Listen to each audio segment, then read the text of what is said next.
अंधेरे आसमान के नीचे एक कम उम्र चरवाहा खड़ा है। हाथ में सिर्फ एक गोफली, सामने लोहे में डूबा हुआ जालिम जालोद। सवाल यह नहीं कि ताकत किसके पास है, सवाल यह है कि अल्लाह किसके साथ है।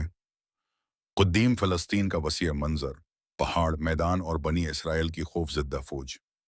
बादशाह तालूत का लश्कर, थके हुए चेहरे, कमजोर हौसले और सामने जालूद की दहशत। हजरत दाऊद का तारुफ भी है, एक सादा दिल चरवाहा जो अल्लाह पर कामल यकीन रखता है। हजरत दाऊद का मैदानी जंग में आना, भाइयों का रुकना और उनका पुर यकीन जवाब, जालूद की गरूर भरी ललकार और दाऊद का खामोश इत्मीनान।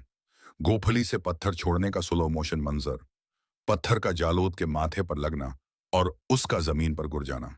बनी इसराइल की फतह, दुश्मन का भाग जाना और तारीख का बदल जाना।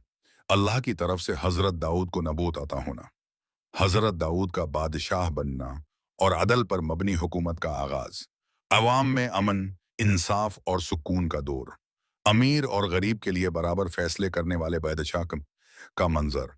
दो फरीकों का मुकदमा और हजरत दाऊद का गहरी बसीरत से फैसला करना। आदल की ताकत से माशरे में आतमाद की बहाली। हजरत दाऊद की दिल को छू लेने वाली आवाज में तलावत। जबूर के नजूल का रूहानी मंजर। पहाड़ों और परंदों का हजरत दाऊद के साथ तस्बीह पढ़ना। रात की तन्हाई, सजन जय यह अवानी आंसू और अल्लाह से गहरा ताल्लुक। अल्लाह की तरफ से हजरत दाऊद को लोहे को नरम करने का मौजा आता होना, लोहे से जरहें बनाने का मंजर, कौम के दिफा के लिए मजबूत हथियारों की तैयारी।